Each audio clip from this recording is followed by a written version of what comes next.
Yes, let's start the topic light and shadow. Light and shadow. In the very previous class we studied about the electricity and circuit. इससे पिछली कक्षा में हमने electricity और circuit के बारे में जाना कि कैसे इलेक्ट्रिसिटी और सर्किट हमारे लिए बहुत ज़्यादा महत्वपूर्ण है कि जो सर्किट का जाल है वो भी हम जिन जिन जगहों पर रोजमर्रा के जीवन में पहुंचते हैं वो जाल भी हमें वहाँ पर मौजूद मिलता है। कि हम अगर स्कूल पहुंचते हैं सुबह तो स्कूल में वो सर्किट का जाल है, घर पहुंचते हैं तो घर में है, ठीक है, ट्यूशन जाते हैं तो ट्यूशन में भी है। तो in the sense we will say that हम ये कहते हैं कि जिस इलेक्ट्रिसिटी का जिस विद्युत का हम प्रयोग करते हैं वो हमारे जीवन में रोजमर्रा के जीवन में सुबह से लेकर शाम तक, दिन से लेकर रात तक, वो इसका मतलब है वो किसी न किसी सर्किट में काम करती है और बिना सर्किट के वो फ्लो नहीं कर सकती या फिर किसी वस्तुओं को वो जला या ग्लो नहीं करवा सकती। ये भी बात मैंने आप लोगों को लास्ट टाइम बताई थी। तो आज का जो हमारा टॉपिक है लाइट एंड शेडो। क्या है लाइट एंड शेडो? यानी प्रकाश और प्रतिबिंब। क्या है प्रकाश और प्रतिबिंब? होती है परछाई। क्या होती है परछाई। Very good. अब मैं आपसे एक बहुत ही सुंदर प्रश्न करने जा रहा हूँ कि भाई जिस प्रकार ईश्वर ने हम लोगों को मानव शरीर में बहुत ही सुंदर संरचना दी है, ह्यूमन आई, मानव नेत्र दिया है, तो क्या इस मानव नेत्र के अलावा भी दृष्टि का सुंदर मनोरम रंग बिरंगा दर्शन करने के लिए हमें नेत्र के अलावा भी और किन्हीं चीजों की आवश्यकता है? किसकी? लाइट की। Very good. प्रकाश की। किसके? Very good. तो प्रकाश कहने का तात्पर्य यह है कि सिर्फ अगर हमारे पास आई है तो हम देख पाते हैं, तो हमारी दुनिया कैसी रहती है? Black and white. मगर ये कलरफुल कब होती है? जब इसमें क्या मिल जाता है? प्रकाश। जब इसमें क्या मिल जाता है? कहने का तात्पर्य यही है कि भाई जो हम पृथ्वी का मनोरम और सुंदर दर्शन कर पा रहे हैं ये हम प्रकाश की वजह से कर पा रहे हैं, लाइट की वजह से कर पा रहे हैं। अगर आप इसको ऑब्जर्व करना चाहते हैं तो आप ये देखिएगा कि दिन के समय आपको सभी चीजें कलरफुल दिखाई देती है क्योंकि सूर्य का प्रकाश हमारी पृथ्वी को घेरे रहता है। मगर रात के समय जब सूरज चला जाता है, अंधकार आ जाता है, रात्रि आ जाती है, निशा आ जाती है, सब रात्रि के पर्यायवाची है, ऐसा रात का समय आ जाता है तो हम देखते हैं कि रात को हमें चीजें उतनी कलरफुल नहीं दिखाई देती जितनी हमें दिन के समय दिखाई देती हैं, क्योंकि रात को क्या हो जाता है? अंधेरा। क्या हो जाता है? डार्कनेस छा जाती है सब जगह पर, तो इसलिए हमें सही जगह पर प्रकाश दिखाई नहीं देता। तो सभी जगह पर प्रकाश नहीं होता इसलिए तो हमें चीजें सही साफ साफ दिखाई नहीं देती। मगर जैसे ही हम किसी ऐसी जगहों पर पहुंचते हैं, अपने रूम में पहुंचते हैं या फिर अपने घर पे पहुंचते हैं जहाँ पे प्रकाश हो, जहाँ पे लाइट हो, तो उसी जो कि कैसी है? मैन मेड है। कैसे है? मैन मेड रिसोर्सेज है। जैसे कि हमने बल्ब जलाया, ट्यूब जलाई है, ठीक है, ऐसी अवस्था में तब हमें चीजें और ज्यादा साफ और मनोरम और सुंदर और रंग बिरंगी दिखाई देने लग जाती है।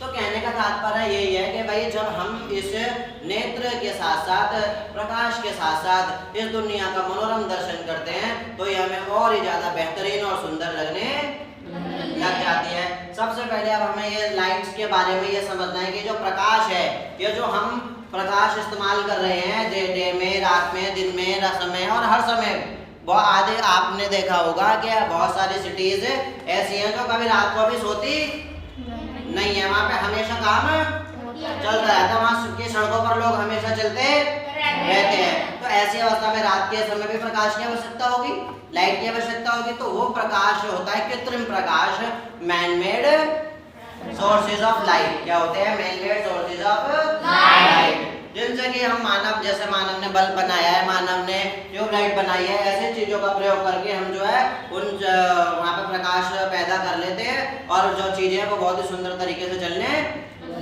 लग जाती है। अब हम ये पढ़ते हैं कि सबसे पहले हमें सुंदर दर्शन करने के लिए आई मिली हुई है, ठीक है, प्रकृति का सुंदर दर्शन करने के लिए आंख मिली हुई है। आंख के साथ साथ ये सोने पे सुहागा कर देती है जब ये लाइट के साथ मिल जाती है, ठीक है। यानी कहने का तात्पर्य मैं दोबारा से एक वेरी शॉर्ट लाइन में बता रहा हूँ कि जब लाइट चली जाती है ये आंख तो हमारी तब भी हमारे पास ही रहती है, ये तब उतनी साफ चीजों को क्यों नहीं देख पाती जब लाइट होती है, जब लाइट आ रही होती है, क्योंकि इस नेत्र को भी लाइट की आवश्यकता होती है कि जैसे ही प्रकाश आता है तो नेत्र के अंदर रेटिना में वो प्रकाश जैसे ही एंटर करता है उस चीज का मनोहारी सुंदर और रंग बिरंगा चित्र हमारे नेत्र के अंदर बनने लग जाता है, ठीक है। और फिर वही हमारा मस्तिष्क उसको सोच लेता है और वैसा ही प्रतिबिंब हमारे दिमाग में आ जाता है कि अच्छा इसने पीले कलर की शर्ट पहनी है, इसने नीले कलर की शर्ट पहनी है, ये तो रेड कलर का फूल है। ये सारी बातें फिर ऐसे चित्र हमारे दिमाग में आने लग जाते हैं, ठीक है। मगर कभी कभी ये ध्यान रखना कि हमारा माइंड जिन चीजों को देखता है उन्हीं चीजों को याद रखता है। अगर हमने कभी कभी हम ऐसा प्रयास करते हैं कि अच्छा तुझे वो आदमी याद है जिसको हम वहां मिले थे, और आपके दिमाग में याद ही नहीं आ रहा कि वो कौन सा आदमी है, तो क्या आपको उसकी शक्ल याद आती है? क्या आपको ये याद आता है कि उसने कौन से कपड़े पहने थे? नहीं, क्योंकि आपके माइंड ने उसको देखा ही नहीं है। माइंड उन्हीं चीजों को कवर कर लेता है, उन्हीं चीजों की फोटोग्राफ, उन्हीं चीजों की याददाश्त को अपनी मेमोरी में स्टोर कर लेता है जिसको उसने कहीं ना कहीं देखा है या कहीं ना कहीं सुना है या कोई कैसी आवाज सुनी है। हम सड़क पे जाते रहते हैं, हम सड़क पे जाते रहते हैं तो हम बहुत सारे लोगों की शक्लों को देखते हैं या नहीं? yes, क्या हमें सबकी शक्लें याद रहती है? क्यों? क्योंकि हमने कभी उनसे हमारा face to face personal interaction नहीं हुआ है। कि ऐसे तो हम संसार में बहुत सारे दृश्यों को देखते हैं मगर बहुत सारे दृश्यों को हम याद नहीं रख पाते क्योंकि हमारा माइंड उनको कंसंट्रेशन से देखता नहीं है। हमारे और उनके बीच में या उस दृश्य को देखने में कोई हम ऐसा सक्षम नजरिया नहीं रखते कि वो हमारे माइंड में याद रहे। या अगर हम किसी, जैसे आप पुस्तक है, जैसे बुक हमारे सामने रखे, हम पढ़ नहीं रहे मगर हमने ये पेज खोला हुआ है, इस पिक्चर को हम बार बार देखे जा रहे हैं तो हमारा आंख क्या कर रही है, ये जो सामने दिख रही है पिक्चर्स, इनको स्टोर कर ले रही है। अगर कहीं पर हमें बल्ब, ये बुक में बल्ब बना हुआ दिख रहा है तो कहीं और भी अगर हमें बल्ब दिखेगा तो हम पहचान जाएंगे कि ऐसी फोटो तो बुक में बन रही थी। ऐसा होता है ना, बेशक हमें उसका नाम ना पता हो मगर दिमाग में क्वेश्चन मार्क आ जाता है, अच्छा ये इसको तो कोई देखा था, कल मेले में गया था या ऐसा आदमी बिल्कुल वहां मिला था, चाहे मैं उसको जानता ना हूँ मगर उसकी शक्ल तो हमारे माइंड में याद रह जाती है ना। तो माइंड इतना शार्प है कि भाई जिन चीजों को वो ध्यान से देखता है उन्हीं चीजों को फोटो खींच के स्टोर कर लेता है। और ये मेमोरी इतनी तेज है ये कभी भरती नहीं है, ये पूरा जीवन पर्यंत तक चीजों को स्टोर करती रहती है। जैसे मोबाइल की मेमोरी बढ़ जाती है ना, फिर डिलीट करना पड़ता है, ऐसे ही हम जो है इस मस्तिष्क में चीजों को पूरे जीवन पर्यंत तक बढ़ते रहते हैं। और ये जितनी चीजें इसके अंदर डालते हैं ये उतना ही तेज, उतना ही शार्प, उतना ही दुरुस्त होता रहता है। अब मैंने आगे बताया था कि सोर्सेज ऑफ लाइट, ये जो प्रकाश है, ये आइज तो हमें भगवान ने दिए, प्रकाश है, ये हमें कहाँ से मिलेगा, इसके क्या सोर्स हैं, इसके क्या स्रोत हैं? सोर्सेज होते हैं स्रोत, क्या होते हैं? स्रोत। अब इसके दो सोर्सेज हो सकते हैं, एक तो नेचुरल, क्या हो सकते हैं? नेचुरल सोर्सेज ऑफ लाइट क्या हो सकते हैं? सन, यानी ईश्वर ने हमें सन दिया है जो हमें सारा जीवन से प्रकाश दे रहा है, हजारों लाखों सालों से प्रकाश देता हुआ आ रहा है। और इसके बाद हमें मैन मेड सोर्सेज क्या होते हैं? Man made sources of light, man made sources of light, जैसे कि बल्ब हो सकता है, टॉर्च हो सकती है, ट्यूबलाइट हो सकती है, समझ रहे हो ना आप लोग? अगर इन चीजों को जलाते हैं, ग्लो करते हैं बिजली के माध्यम से, तो ये भी चीजें हमें क्या देने लग जाती हैं? लाइट, प्रकाश देने लग जाती है। फिर हमारा जीवन अंधकार में भी एकदम सुगम, रंगीन और मनोरम होने लग जाता है। फिर हमें रात को भी दिन महसूस होने लगता है, ठीक है। अब यहाँ पे देखते हैं कि जो चीजें हम अपने आसपास देखते हैं या जो चीजें हमारे आसपास हैं, अभी हमने ये पढ़ा कि सोर्सेज ऑफ लाइट के स्रोत क्या होते हैं। स्रोत दो तरीके के हो सकते हैं, एक तो नेचुरल हो सकता है और एक मैन मेड हो सकता है, यानी प्राकृतिक हो सकता है, और एक मानव निर्मित हो सकता है। प्राकृतिक नेचुरल में हम सन को ले सकते हैं और मैन मेड में हम ट्यूबलाइट या बल्ब को ले सकते हैं, समझ गए। अब इनके अंदर भी बहुत सारी चीजें ऐसी होती है जो ग्लो कर सकती हैं और कुछ ग्लो नहीं कर सकती। हम अपने समाज में, हम जिस जीवन में रहते हैं, जिस दिनचर्या में हम रहते हैं या जहाँ हम रह रहे हैं, हमारे आसपास पूरे दिन भर हम बहुत सारी चीजों को देखते हैं जो प्रकाश दे सकती हैं और जो प्रकाश नहीं दे सकती। इसका मतलब है कि जो प्रकाश दे सकती हैं they are said to be the luminous object. क्या कहते हैं उन्हें? Luminous object. जो चीजें लाइट हमें दे सकती हैं वो ल्यूमिनस है। क्या है? ल्यूमिनस। उद्दीपन। क्या है? उद्दीपन। और ये जो है जिसमें कि हम किस किस ल्यूमिनस, अब मैं आपसे पूछ रहा हूँ ल्यूमिनस क्या क्या हो सकता है?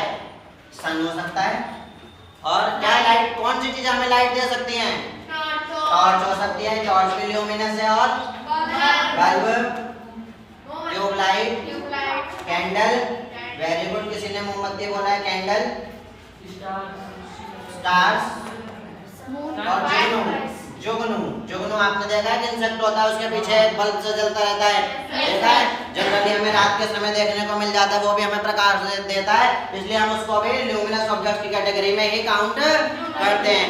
तो बहुत ही आसान वे में आपको समझ लेना है कि हमें पृथ्वी का सुंदर और मनोरम दर्शन करने के लिए आपके साथ साथ जो है लाइट की आवश्यकता होती है। लाइट जो इलेक्ट्रिसिटी के माध्यम से जलाई जा सकती है, मैन मेड लाइट जो है वो इलेक्ट्रिसिटी के माध्यम से जलाई जा सकती है। अगर नेचुरल की बात करें तो सन को किसी बिजली की आवश्यकता नहीं है।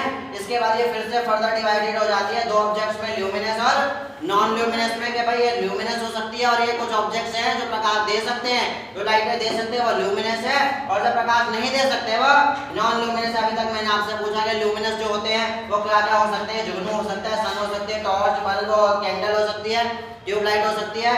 इसके बाद नॉन ल्यूमिनस क्या क्या हो सकते हैं? वो हर चीज जो प्रकाश नहीं देती। ये चॉक होल्डर नहीं देता, ये नॉन ल्यूमिनस है।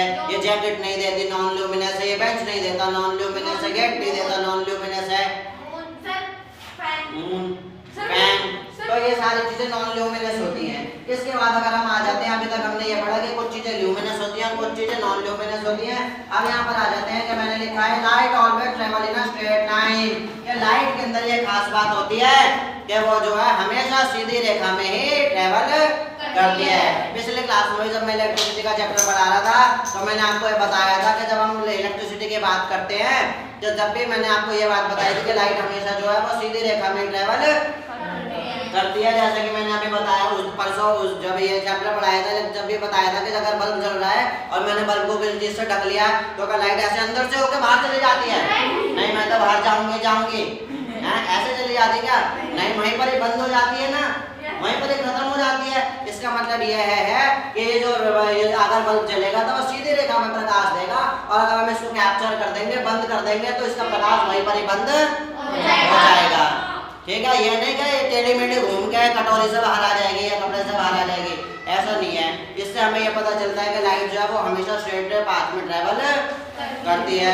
कभी कभी आप देखते हैं, कभी कभी आप एक एक्सपेरिमेंट बुक्स में आता है कि भाई एक कैंडल सामने जलाओ, इसके आगे 2-3 कार्डबोर्ड रख लो और कार्डबोर्ड में अलग अलग जगह पर छेद कर दो। तो अलग अलग जगह पर छेद कर देंगे तो कैंडल जलती हुई दिखेगी हमें?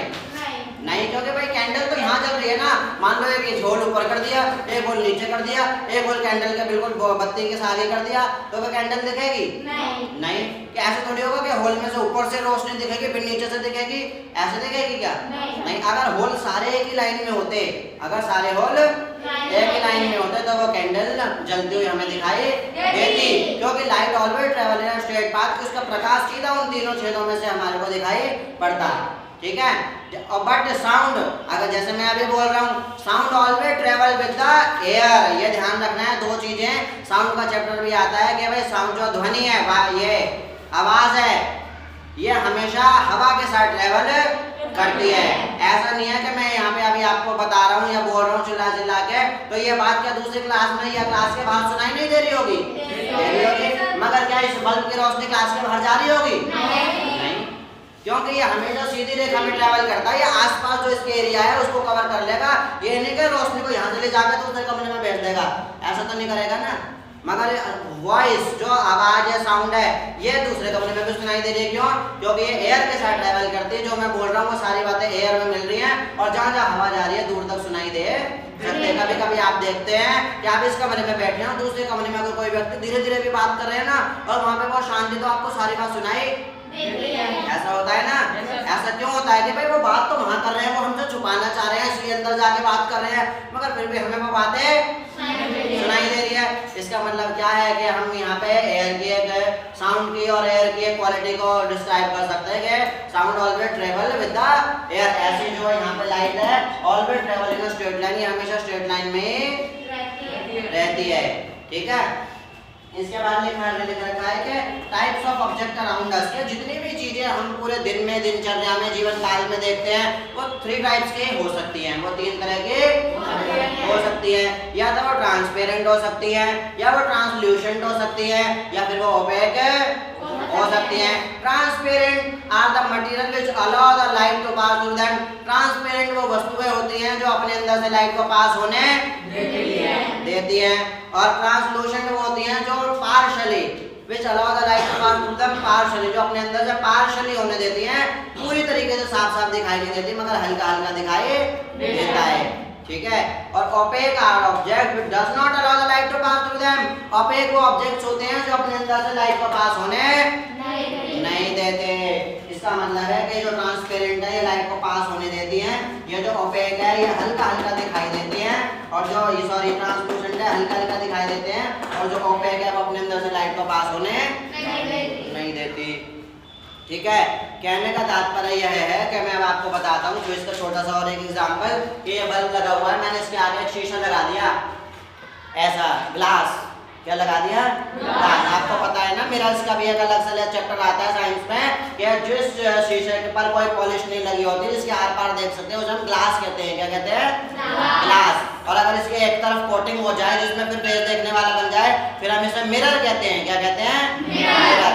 अभी ये ग्लास है, क्या है? और इसके पर कोई कोटिंग नहीं हो रही, हम इसके आर पार भी देख सकते हैं। तो अगर हम इस ग्लास को यहाँ लगा दें तो क्या लाइट बाहर आएगी? आएगी। इसका मतलब क्या है कि इस वस्तु के अंदर से लाइट पार हो रही है, तो ये क्या है? ट्रांसपेरेंट। क्या है? ट्रांसपेरेंट। ये ट्रांसपेरेंट है। ठीक है। क्या है ये? ट्रांसपेरेंट। और अगर मैं क्या करूँ, एक चुन्नी ले लूँ, चुन्नी, एक जैसी चुन्नी लेडीज ओढ़ती है ना, ऐसी चुन्नी ऐसे बल्ब को ऐसे ढक दूं बल्ब से, तो क्या होगा? हल्की हल्की आएगी। दूर से भी हम देख सकते हैं कि चुन्नी के पीछे बल्ब जल रहा होगा, है ना?